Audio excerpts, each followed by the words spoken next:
the hopeless romantic redhead. And I'm Danielle, the whodunit detective. And welcome to Main Character Syndrome. If you feel like you're the main character in your life, you are in the right place. If you are watching the video today and you see we are not doing our normal podcast via Zoom, that is because I came to visit Danielle. Yeah, Alyssa's been here in Springfield for the weekend, so we thought, why not just sit down and record a little content. Like some good old times. Like the old times. But we've had some fun this weekend. I took Alyssa to Silver Dollar City. Or actually, I should say she took me to Silver Dollar City because she has a season pass, even though she doesn't live here anymore. So. Perks of being in the TV world, man. Yeah. I miss those days. So yeah, we've had a lot of fun this weekend, and we're excited to sit down and record our final episode of all time. No, just kidding. Just kidding. Of Empire of Storms. Yes, we finished up Empire of Storms. Danielle finished it for the first time, so I'm so excited to hear your thoughts. Yeah, and I think everyone I talk to who has read this book series, they're like, oh, I wish I could be you. I wish I could be reading this book for the first time again and not know anything. So I'm trying to enjoy this experience. It's been fun, and I'm anxious to get to the end. But of course, now we have 2 more books to get through, and they are some hefty books. So it is actually really hard to go from Empire of Storms, and we'll talk about this, to Tower of Dawn. Because as we know, Tower of Dawn is Chaol's book. And after you read Empire of Storms, pushing through Tower of Dawn is so hard because all you want to do is read Kingdom of Ash. Yeah. But I know a lot of people who actually really liked Tower of Dawn still. So I liked it. I just read it too. So for the first time. She never read it. I have never read it. I skipped it. I told you guys this earlier in the podcast, but I never read Tower of Dawn because of the way that Empire of Storms ends. I had to know. Yeah. I had to know what was in Kingdom of Ash. And I'm not going to say anything.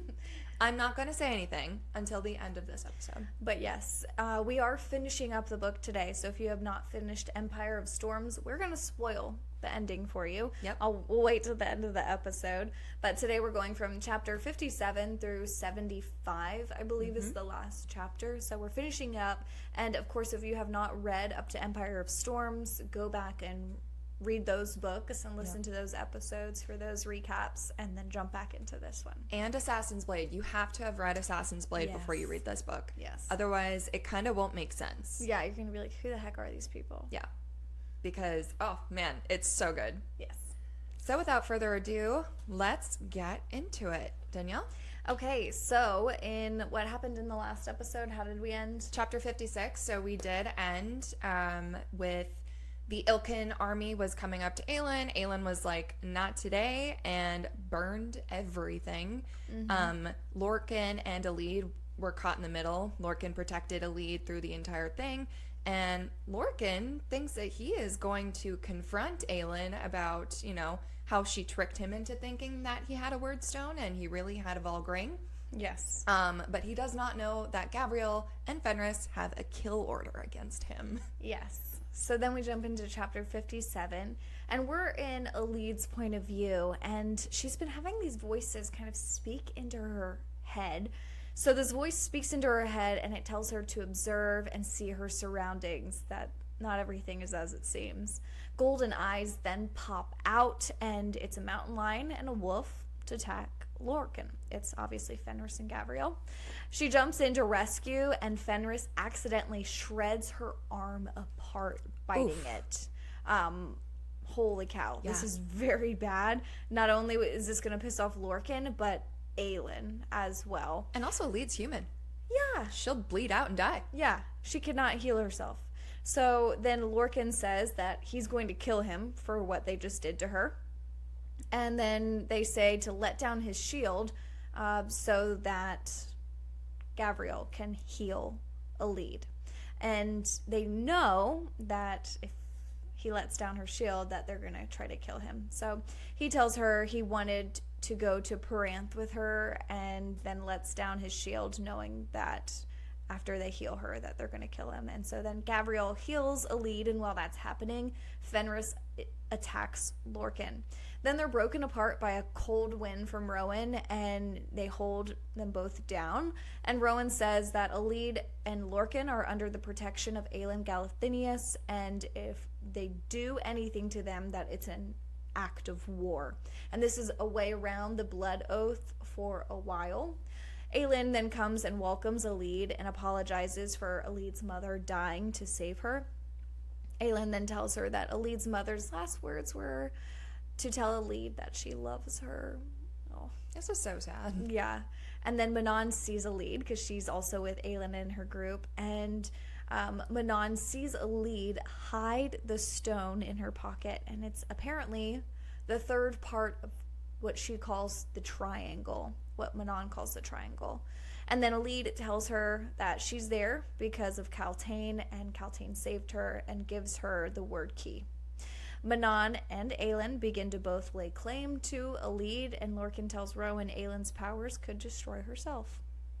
Yeah, there was a lot going on in this chapter. The biggest thing is that Aelin has reunited with Alid, and that was so sweet to read. Yeah. And also Alid reunites with Manon. Yeah, and she really respected Manon and obviously appreciated Manon saving her. Especially after Alid was told that Manon was dead. Yes. So, definitely, I wrote, yay, happy reunion. Also, Aelin's kind of a genius, too, because she's like, oh, I know how to get rid of this blood oath. Yeah. You can't do this, or it's an act of war. Yeah. So, chapter 58, we're still back with Aelin and co. It turns out that the mirror that they found inside the chest is not what they expected to find because they needed to find a lock. So, instead of a lock, they found a mirror, and it's actually a witch's mirror, which grants a person the ability to see the past, present, or future, and even communicate with another person who has, like, the sister glass. This brings me back to Sabrina the Teenage Witch. Did you ever watch that? Yeah, I didn't. And she had that little mirror. It was like the witch's glass. Mm-hmm. It was so funny. Oh, I love. Back in the day, you guys. You might be too young to remember that. You might be our age and remember that. If you haven't, it's a great TV show to watch. Anywho, the witch's mirror. Some mirrors hold and amplify power, and I feel like this will come up in the future. Manon explains Erewhon is having her grandmother build the witch towers with witch's glass as weapons that can send massive blasts of power. So we saw, I believe, in the woods, that was what the grandmother showed Erewhon when they had Lysandra. Mm-hmm. They showed the weapon that the grandmother had created. The crew heads back to the ship, and they find they are surrounded by Melisandre's fleet. Aelin recognizes the captain with red hair, and those who read Assassin's Blade, like I said, will too, because it is Ansel of Briarcliff, Queen of the Wastes. Aelin allowed her the 1 extra second in Assassin's Blade before she shot the arrow that basically saved her life. So, she owes her a life debt, basically. Yeah, basically. And at the end of this chapter, when there's that reunion of Ansel and Aelin, I listen to the end so much because Ansel's like, hey, bitch. Yeah. And then Aelin's like, hey, traitor. And I was like, oh. It's great. Too. Like, I mean, obviously Ansel in Assassin's Blade betrayed everyone, and she kind of betrayed Aelin and made Aelin question their friendship and stuff. But in that moment, it felt like two friends kind of reuniting again. And she did what she said she wanted to do. She betrayed the Silent Assassins and Aelin to get the Waste back, and she did. So she's now Queen of the Waste. But the best thing about this is their banter together, because if you read Assassin's Blade, you know they have that kind of like, hey bitch, hey traitor kind of feel to their relationship, and they're kind of back to that. Yeah. Like immediately, like there's no animosity. They're just like, you owe me a life debt. Yeah, you need to be here. I didn't kill you, so yeah, we're good. It's great. Chapter 59. Ansel has brought Aelin a fleet. Aelin introduces Ansel and Manon, who are technically enemies because they are both fighting over the wastelands. Manon is pissed and she wants to kill Ansel, of course. And Manon says Ansel doesn't speak for the wastes and that Manon does. Aelin called in her life debt with Ansel for giving her an extra second to run before shooting at her, and Ansel, on her way over there, actually took over Melisandre's capital because they were stretched thin, helping Erewhon. So this brings up a lot of like, is this good? Is this bad between everyone? And then Ansel brings out Casita, the horse, which you will remember from Assassin's Blade that her and Selena Sardovian, aka Aelin, stole. And so then Adian is not happy about all of this. Lysandra and him are talking separately, and she's starting to feel scared a bit, and she's scared of some of them dying. And they have a moment talking more about their relationship and being honest with each other. It's kind of a moment where they realize they could have died with that Ilkin horde, and that they are in battle at this point. They're at war. So any one of them could die at any moment. So we're getting a lot of, I don't know, confessions in this point of the book. And I think looking back at this now, doing a little analyzing now that we finished the book, Lysandra knows a lot. Yep. That She knows we lots of as a secrets. reader from this chapter do not know yet. And I think that this is like really hitting hard on her chest. And while they're talking about honesty, Lysandra has some secrets that she's not being honest about that we'll learn. We'll learn pretty soon. Yeah. All right, chapter 60. Aelin is talking with Ansel and kind of catching up. And she tells Ansel that her plan is to find the last Kraken witches because Aelin believes that they're in hiding, and to basically have them join their cause and their armies. Aelin knows that Erewhon promised the Iron Teeth witches the waste and to break the curse, which is why the Iron Teeth are working with him. Aelin proposes giving the Krakens part of the waste, which pisses off Manon even more. Ansel reveals she was on her way to Endovier to bust her out, but Dorian got there first. Aww. And this is where their friendship is just so wholesome. Yes, Ansel betrayed Aelin, but she was going to make up for that by coming to save her from Endovier, which it was so sweet when I found that out. Yeah, that was really nice. We also found out that, you know, the people who were setting Eelway on fire, basically, people thought it was Aelin. It was actually Maeve setting the fires along Eelway and blaming Aelin for them. Then we cut to Manon, and she's thinking about what Aelin said about the Krakens. Dorian comes in, and the two have a very intimate moment, and it gets pretty spicy pretty quickly, and then they sleep together. Did anybody see this? Yeah, there was some sexual tension between them. There was, but I didn't think he would be like, come into her room, lock the door, and be like, all right, let's go. He's like, we could have died today, basically. Literally. Like, that's kind of what happens in a lot of books, too, Yeah. especially in fantasy, when, like, they almost die, and then they're just like, all right, let's have sex. Man. It happens too many times. Like, you see it coming, but at the same time, it's like whiplash, where it's like, whoa, okay, it's happening right now.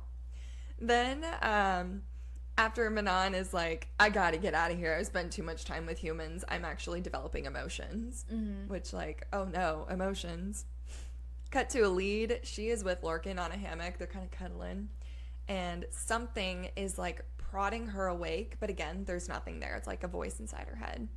Lorcan then wakes up and they talk. And he asks her if she chooses this, meaning him. And after she's like, yes, obviously. And he kind of looks guilty, and he kind of says that they need to talk, but then they're interrupted by shouting, and it turns out Maeve's armada has arrived. I missed that part. Yeah. Oh. Yeah, he feels guilty about something. Oh, no. We'll find out what that is. Chapter 61, they run into Maeve's ships. Maeve sends a boat telling them to surrender, and then Rowan sneaks out while Aelin is sleeping and flies to Maeve's fleet. So they haven't given an answer yet. Obviously, they're not going to surrender, but they really need a lot of time. And so Rowan sneaks out while she's sleeping and goes to the ships. We then meet Rowan's cousin, Enda. He requests something from Enda that we do not know yet. And Enda says, I will consider it. Rowan then flies to many of the other ships to meet his cousins on board, and they all say, I will consider it. Yeah, so they're basically given until sunrise to give Maeve this answer of, will Aelin surrender? And Rowan's like, we need help. And this is huge because Rowan is the big, bad Fae warrior. He's one of the strongest in his kind, and he is begging for help. Yeah, things do not look good. Like, they're like, we're going to be killed. Yeah, like, we're screwed. We're not gonna die. going to win this battle. Yeah. So things aren't looking good.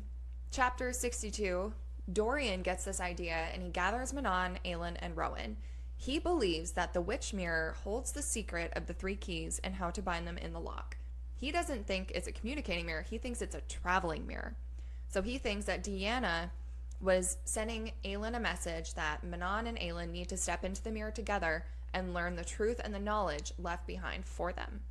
So then they step into the mirror. And they're gone. And they're gone. Rowan, in chapter 63, he arrives back to the ship, and Adian then punches Dorian for letting Aelin go. The group is still preparing for battle. Fenris, Lorcan, and Gavriel talk about how they are going to try to not be controlled by the blood oath, and they're talking about what Maeve's going to do to them when she sees them as punishment, basically, for not immediately killing Lorcan. It's not going to be good. Yeah, and kind of siding with Aelin. So then Fenris tells Rowan that when they called for help months ago, that they left before Maeve had the chance to order them not to go. This was when they were fighting at Dornell, I believe. Yep. And when they returned back to Maeve, that they were all beaten. And Lorcan had ordered them not to tell Rowan about this because he wanted to spare Rowan from the guilt of them being severely punished for leaving. So then Lorcan says that he will fight for them if they get a lead to shore safely. Then Lysandra turns into her sea dragon form, and they're still preparing for battle. Rowan tells the messengers Aelin is no longer there with them and that she can't give them an answer, and he's trying to buy Aelin time to return back from the mirror. And then a couple hours later, Maeve then sends arrows at them and the war begins. Yep. So meanwhile, while everyone's in battle, Aelin and Manon are in the mirror, and their bodies are like spirit-like. They're transparent. They enter into a memory, which is Elena Galathinius' memory from 1,000 years ago. Elena is next to a sarcophagus covered in word marks, and she's twisting the eye of Elena in the middle of it. Aelin realizes she's had the lock the entire time. Yeah. Holy cow. Yeah. And so then chapter 65, we're jumping into these memories. So it jumps around a bit. So the lock crafted the sarcophagus from the mountain itself. It sealed Erewhon inside, and Elena had stolen the lock from her father months ago. Gavin is there, and he asks, "What have you done?" And then these voices start speaking. And to quote, "Our sister's bloodlines have betrayed us." And it's from these random voices, which we learn are the 3 goddesses. So the king had made the lock to send Erewhon, the goddesses, and the keys back to where they came from. And the goddesses are like, this girl has wasted it. Everything that we've been planning with the king is ruined. And we can't go home, and Erewhon is still out. So we learn that the king at that time had all of the keys, everything ready to go. And in order to make the lock, which we had learned before, Elena's mother, Mala, gave her human form, died, to forge the lock. And she said that when she becomes the goddess again, that she wouldn't remember them once she had lost that human life. And she died in the river. She walked into the river and she never came out. That's important. So her mother tells her to unleash Erewhon and that he will rise again one day. The 3-faced goddess says that they will wait until the next war, but that there is a price for what Elena has done today. And that the 3-faced goddesses say that Mala's bloodline must bleed again to forge a new lock, and Elena must be the one to lead that person to do that and teach them how to do it, to make the lock, and how to send them back and seal the gate, thus resulting in them dying. They tell her to tell King Brannon all of this, you did this, tell him what you've done and what his bloodline must do again one day. Gavin couldn't hear what the goddesses had said, and she doesn't really tell him the actual answer. She kind of lies to him a bit, but he was holding the sword of Damaris, and that let him know that she was lying. So then now we're in a new scene. And in the new scene, they're in the stone marshes, and the princess of Eelway, Nehemia, is searching for answers about the keys and locks. Elena greets her. Nehemia is talking to her, and she's like, what do I need to do? I'm ready to sacrifice myself to save everyone. And Elena tells her that it's Mala's bloodline, not hers, that has to do this. And then she says that there is a bloodline that runs in the north to the Havillard line through one with her mate's eyes, one with Gavin's eyes. Then the second through the Galathinius line that bred true to flame and ashes. Elena saved Aelin that winter night. This was like, whoa, not expecting this. Elena is the one that saved Aelin to fulfill the promise in the future.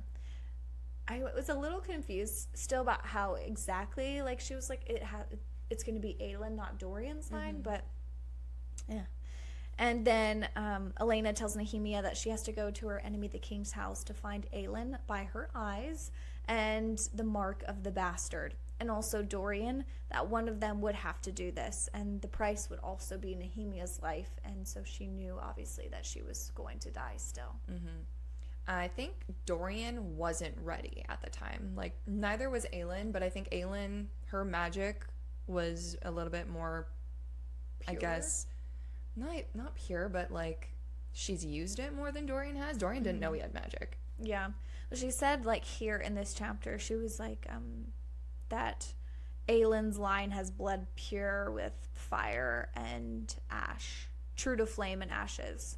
Yeah. So I was like, okay, that's true. But like, I feel like any one of them could have died to break the lock. But I guess Elena was like, she's the only one that's ready for this. Yeah. Which is, sorry, Aelin, you got the short end of the stick, literally. Yeah. So yeah, we have now confirmed that Aelin has to die. Yeah. And Nehemia knew the entire time her fate. And she was totally fine with it, which, girl. Nehemia's like, I want to save everyone. I can die. I'm ready to do this. Remember, in the most horrific way possible. Oh, yeah. She in Crown of Midnight. Really bad. She died a horrible death.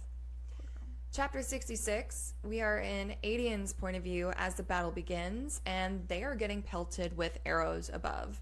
Then we cut to Lysandra below, and she's in a modified sea dragon form, destroying ships that Rowan mapped out for her. So he's like, this is like what you should do. And then we cut to Dorian, and he's burning his magic out, thinking of how much of a failure he is, his regrets, and his regrets of not knowing Manon better, which is kind of cute. And then everything's looking bad, right? They think they're about to lose. Everyone's about to die. Then some of Maeve's ships start to turn on the other, change their flags to white with the House of Whitethorn banner, and they fire. So they're firing at the other ships. I was at the airport listening to this, and I was like, what?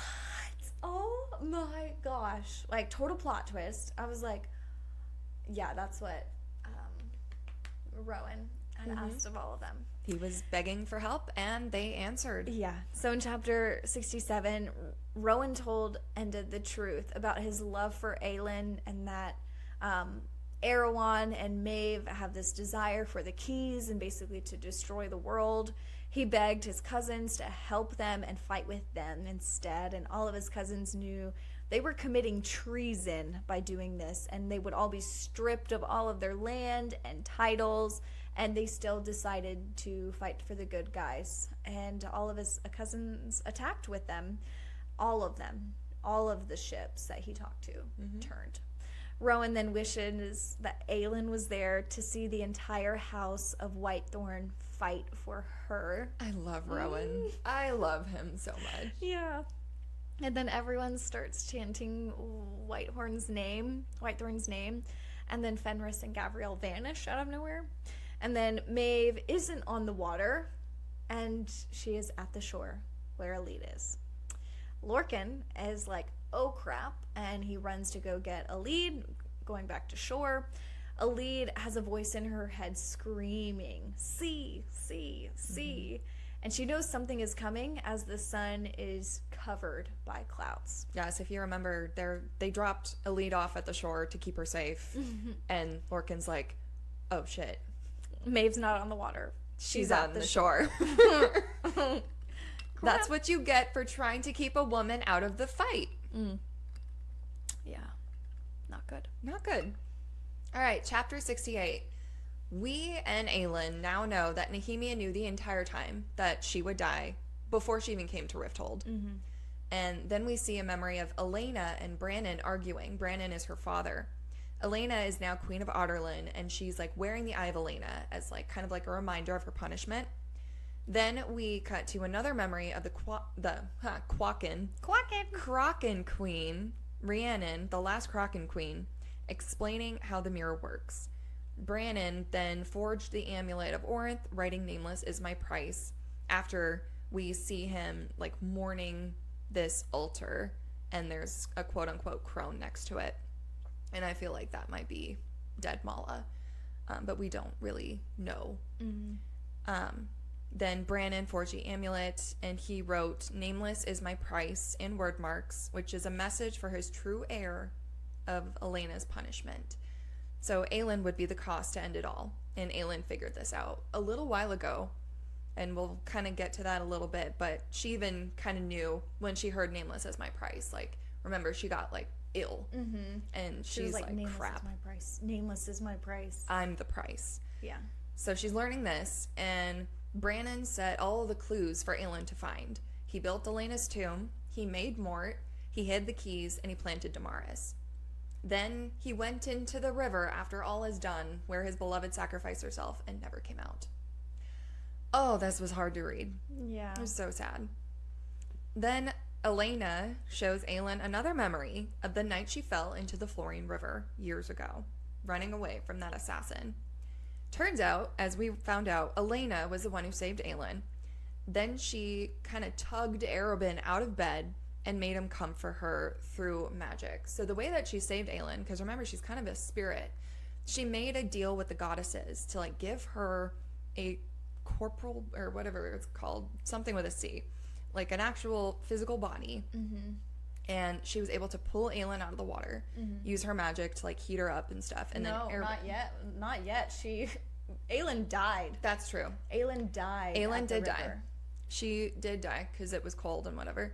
And then she kind of used her magic, made the deal with the goddesses, also for her body and the magic, to save Aelin and bring her back to life. Yeah.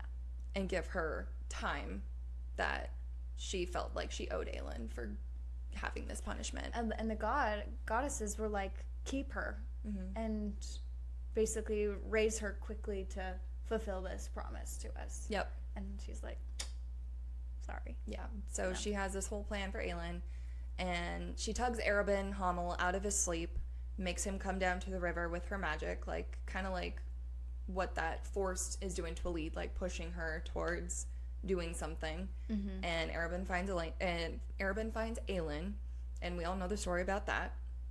And then it turns out that in order for Elena to save Aelin, she had to pay a price herself, and she will have to go with the others once the word keys are sealed in the lock. She won't be able to see her loved ones again. So Elena put Aelin onto her path, and she says she wanted to put her on the path to find Rowan, and she orchestrated it all. And she's like, I wanted to give this to you. I wanted you to have like a love like she did with Rowan. And she gave her that as like a gift because she knew she was going to die at some point. Then Elena tells Aelin what she must do, but we don't see. And then out of the mirror, Aelin and Manon find themselves on a beach close to the ships, but still miles away. And they find Maeve laughing with Elide on her knees with a blade to her throat. Yeah, that was a huge chapter. Yeah, a lot going on in that chapter. We find a lot of the world building made sense. Yeah.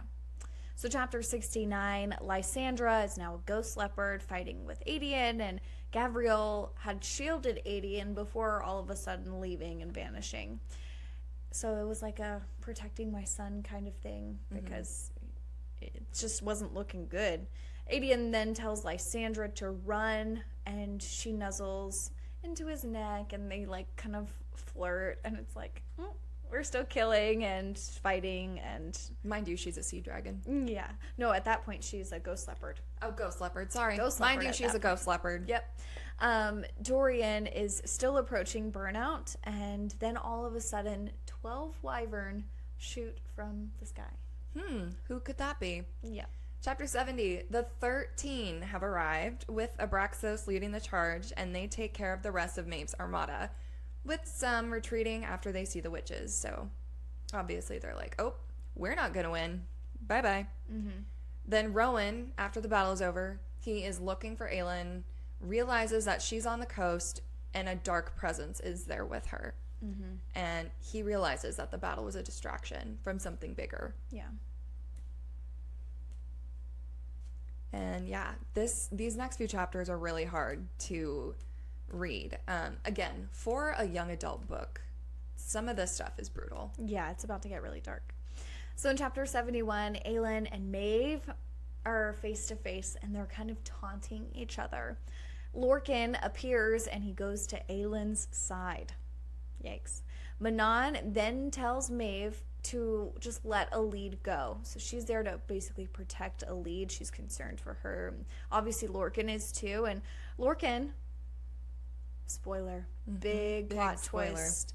Lorcan summoned Maeve to save Alid that day at the swamps. That big magic pulse that he sent out was to Maeve. Yeah. So Aelin said that she knew what Lorcan had done. So she knew that she was being betrayed by him.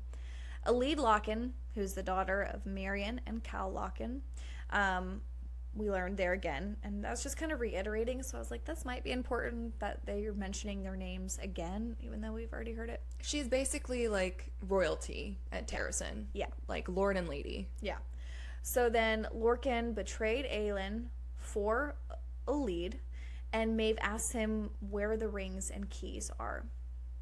He says Aelin has 2 keys, and he thinks that she knows where the third is. Alid has the ring, but he doesn't say that. No. Alid does have the ring. Right. Alid she's wearing the Volg ring. Yes. So then Aelin and Maeve begin to fight. Actually, before then, Aelin tries to get Maeve to fight her, but Maeve says that she is the one that told Morath where Aelin was so that they would go and try to fight her and then deplete all of her magic so that Maeve could sweep in. Because Aelin's like approaching burnout. Yeah. She doesn't have any magic left. She's like all gone. And then Maeve starts to fight Aelin. Lorcan then kills Alid's guards and goes to run for Manon. Alid does, but Lorcan is ordered by Maeve to hold Alid and not to run. And then Lorcan tells Alid to run still, but she refuses to leave the Queen of Terrasen. Maeve is kicking Aelin's butt and tells her that, oh, hey, Aelin, you can use those keys that you have, but Aelin won't. Fenris and Gavriel arrive, and they tell Maeve to let her go. Maeve knows about Adian being Gavriel's son, and Fenris goes to attack, but he's immediately blocked. Manon is not moving during any of this, despite Alid begging Manon to help Aelin. Maeve tells Manon that she has no quarrel with her and the witches, and that she won't attack her if she stays put, and Manon agrees. This was so hard to listen and read. I was just like, Manon, what are you doing? There's a reason. We'll get to it. But yes, she's kind of, you can kind of tell too when she's like, I don't care. I'm not with her. Yeah. She's playing something. Yeah. So then Gavriel says that he will take the punishment that was meant for Aelin. And Maeve is like, what? Pissed. Tells him, okay, go join her court, and severs the blood oath between Gavriel and Maeve without honor and strips his titles. And what we've learned from Gavriel in previous chapters is like he's a very honorable man, and he didn't mind the blood oath necessarily. Like he was like, it's an honor to work for Queen Maeve. Like I'm very grateful. And then Gavriel is crushed by this, and he's pleading with Maeve not to do this. And also the blood oath, once it's severed, it can kill someone basically. So he's very weak. He's basically almost dead. Aelin then asks why she is doing this, and Maeve says because she can't let her, as an Aelin, sacrifice herself to make a new lock. So Maeve knows about all of this. She knows everything. Yeah. She knows literally everything. She knew Gabriel had a son. She knew Aelin had the word keys. And also, Aelin has a word key with her right now. That is very important to know.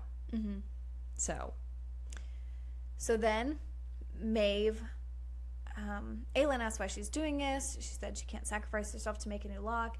And like you said, Maeve knows everything. And Maeve wanted her mother to bring Aelin to her. So basically that she could bring, as an Aelin, bring her to the keys. And if you remember, Brannon had stolen the keys from...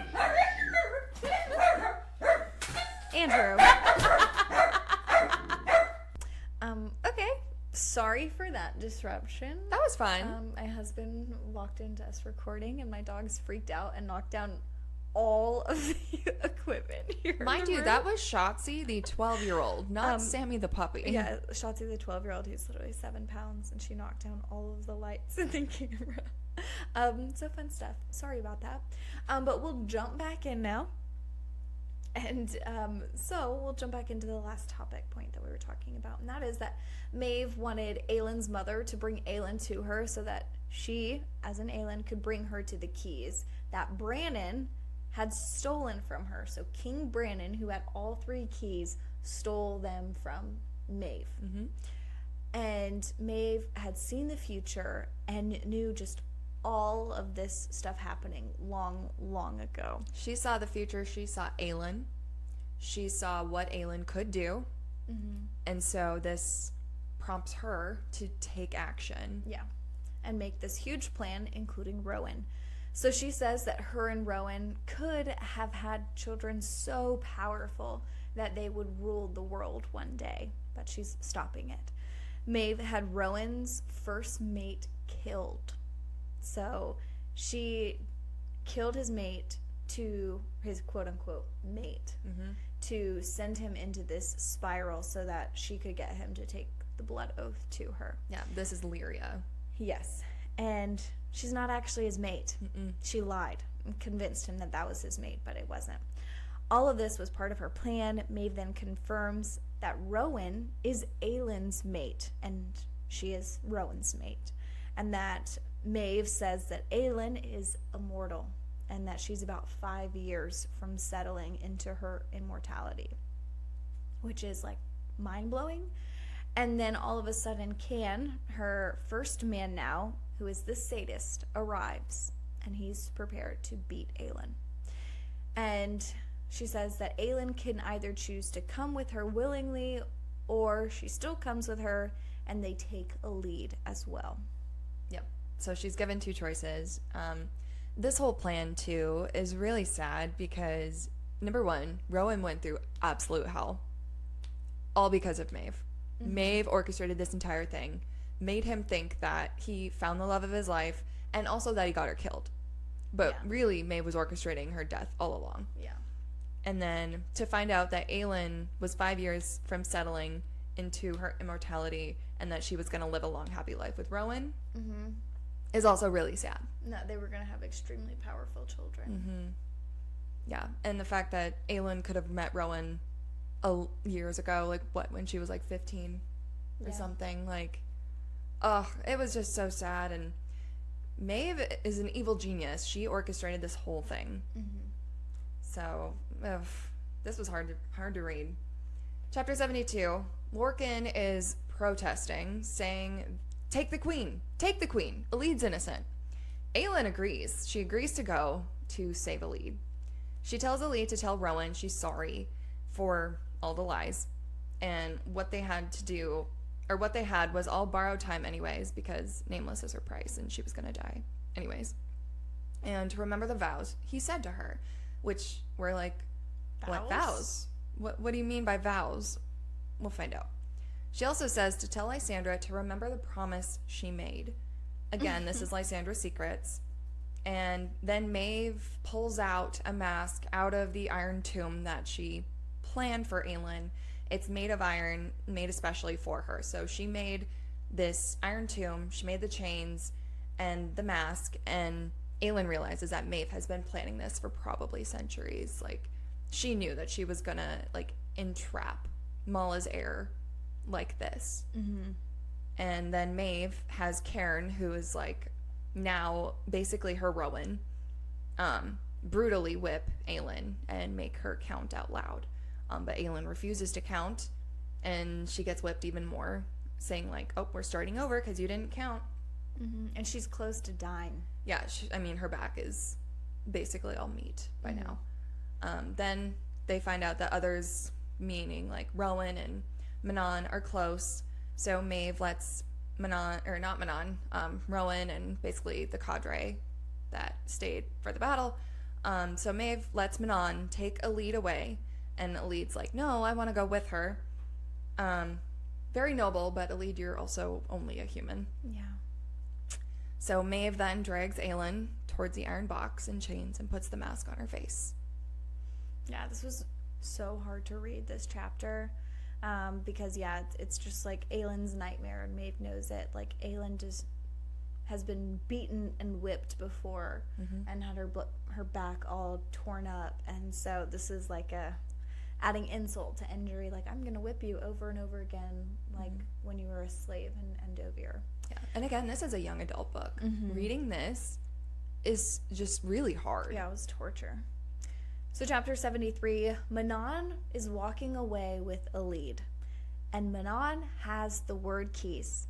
So Maeve made a mistake in her plan. She was like, I'm taking Aelin and the word keys, but she forgot to check that Aelin actually has the word keys. So Manon was given the word keys by Aelin when Aelin went up to Maeve in the first place and started, like, taunting and fighting with her. So Aelin had slid them to her, and Manon did not move. She did not fight to protect Aelin because she was like, this is my job. Yeah. And she didn't want to protect these. Bring attention to herself, basically. She's like, yeah, I don't know her. Yeah. She's like, I don't care. We're not cool. No. And so this was all Aelin's plan, and Manon knows that. Aelin is boxed up, and then Maeve asks if Lorcan had done all of this for her, and he says yes. And then she's like, okay, well, I'm stripping you of your oath with dishonor, and you're being exiled because I can't trust you. And you think that this is for my own good, and it's not. You went against me. And then they row to a ship with Aelin, and Aelin is gone. Yeah. So this also, I have to point out that while Maeve was leaving in the ship, Lorcan was crawling to Maeve. Like, no, don't leave me. Like, this is such a pitiful shell of a creature. And Elide witnesses this, and she sees him. And chapter 74, Lorcan is kneeling in the sand. There's so much blood. He's like, what have I done? Rowan finally arrives and immediately puts a dagger to Lorcan's throat and says, where's my wife? The hell do you mean, where's my wife? Wife? So these are the vows that Aelin was talking about. Where's my wife? Lorcan is like, oh shit. It's like, wife? He's like, oh no. He feels extremely guilty, as he should. And he realizes that Aelin knew that he had betrayed them, but she still saved Elide. Again, not for him, also for her, but also, like, she saved Elide when she didn't have to. And Manon then filled him in that Maeve took Aelin, and Elide filled in the rest, telling them what Aelin said, and that Rowan was Aelin's mate all along.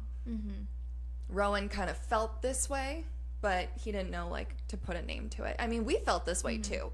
We knew about this. We were like, I mean, they have to be mates. Like, at least second, like, what is it? Second chance mates? Yeah. But we didn't know that Lyria was not his mate. No. Ever. No, that was a major plot twist. And he never wanted to admit that Aelin was his mate because he didn't want to, like, betray Lyria. Yeah, he felt guilty for that. He was really guilty. Now we know he didn't have to feel guilty at all because Aelin was his true mate. And his wife. His wife, guys. This was crazy. So then, Elide filled him in the rest and basically told Lysandra, remember what the promise that you made to Aelin.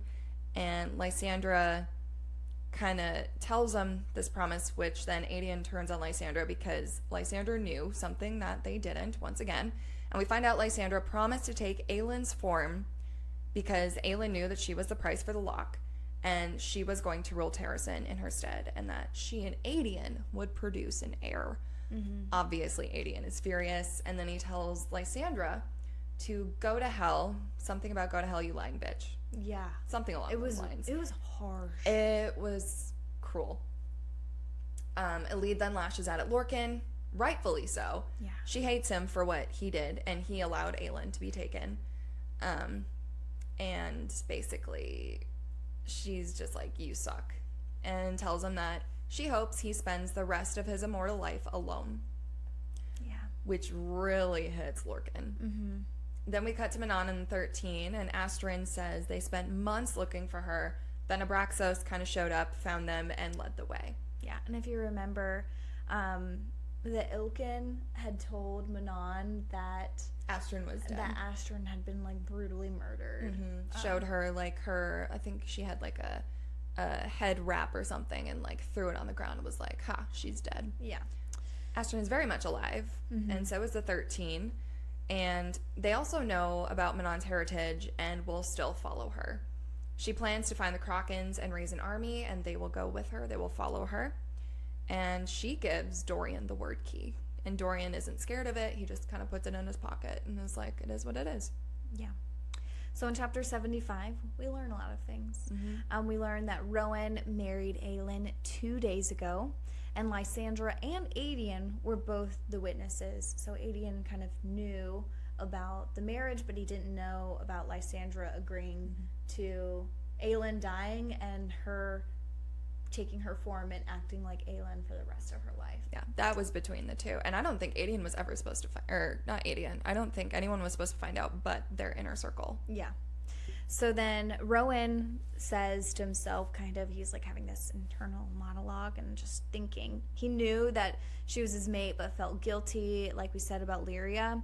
And if you remember, Aelin was sick on the boat many chapters ago, and this was because, like you mentioned earlier, she realized she was going to have to die to forge a new lock. Nameless is my price. She's like, I'm not pregnant, I'm just sick. And that's when, or I'm just sick because I'm going to have to die. And if you remember, then that's when she calls for Lysandra to come into her room. And she just specifically wants Lysandra. And this is when she had made that plan. So then Rowan sends word down their mating bond telling Aelin to fight and that he's coming for her even if it takes 1,000 years. I love him so much. Yeah. A boat then arrives to the beach, and a man gets off and asks, where is Aelin Galathinius? He has turquoise eyes rimmed with gold, and it's Galen Ashriver, Prince of Wendlin. He has a note from Aelin, and it says, Terrasen remembers Evelyn Ashriver. Do you? I fought at Mistward for your people. Return the gods' damned favor, with coordinates for this beach. She sent this letter and knew that that was where this fight and battle would happen long ago. So she knew Lorcan was going to betray her long ago. She knew that this fight was going to happen right there long ago to send that note. And then another man arrives, and it's Ilias, the son of the king of the Silent Assassins, the son of the master of the Silent Assassins, I should say. And he's searching for Aelin as well to fulfill their life debt owed from Assassin's Blade, because Aelin saved his father. And then more and more armies arrive. This is huge. It was just like, oh my gosh, I like wanted to cry. If you read ACOTAR and you read Wings in Ruin, this is kind of like that moment at the end where like the enforcers are arriving. Yeah. When all is lost, like all hope is lost, like, oh my gosh, these people are coming to help. Yeah. Galen brought many, many ships, and he says he's never forgotten Evelyn or Terrasen. And then Aedion starts crying, and regret just fills him from berating Aelin, asking, where are their armies? Where are our armies, Aelin? Like, no one is with us. And this whole time she knew that they had armies, that they were on their way. She did say she was going to bring an army of assassins and thieves and murderers, and she was going to call in some debts, and she did. And she did. And then now they only need Kael and Nezrin to rally their allies in the south. Lysandra arrives then to this big meeting. She like snuck away, and she arrives, and guess what? She looks just like Aelin, and she greets Galen and everyone acting like Aelin, and she tells everyone that they go north to Terrasen now. And she tells Rowan he needs to get him something for her before meeting them in Terrasen. And she's like, go get Aelin. Please go save Aelin. And Lorcan and Gavriel tell Rowan that they will help find her. Lorcan says Fenris will likely try to leave tracks behind to help them find her. Aedion has to stay and command the army in the north, even though he wants to go and also find Aelin. And Dorian says he'll go with the witches who will fly north, and he'll go with them to see if he can take care of the promise, meaning the life, his life to forge the new lock, and find the third key and find the Krakens to fight for them. Rowan is really going through it, and he flies off to find his wife. This is a really hard scene because we see him grab like a piece of her bloody shirt and start to cry when everyone leaves. Like, this strong warrior is finally breaking down when no one's around. Yeah. It's so heartbreaking because you know how much he loved her. Yeah. And now he's like, oh my God, she was my mate this entire time. How did I not realize this? And that's the end of the book. Yeah. Guys, now you understand why I would go from the end here to I need to know what happens next. Like, I just have to. And I had the next book, so I skipped Tower of Dawn. But I have read Tower of Dawn, and I will say don't skip it. A lot of things make more sense. Yeah. I can't believe we've already read it. I finished this, and I haven't started it yet. You were on vacation. I was on vacation. You were on vacation. I read it. And we'll talk about that the next episode, along with some more fun stuff like AI. Yeah, we got a lot to talk about because there are some issues arising. But yeah, what did you think of Empire Storms? Like, final thoughts. Final thoughts. The last quarter of the book I really liked. I felt like about 25 to up to 75%. It was like a little slow for me. There were a lot of secrets. It was just kind of hard for me to read through completely.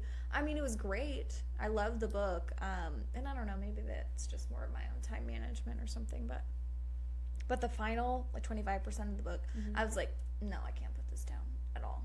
It all made sense. So we started with the world building in that part of the book where she was like, she went to that place with the temple and she freed basically that city of Erewhon's armies to basically free the Mycenaeans and get them back.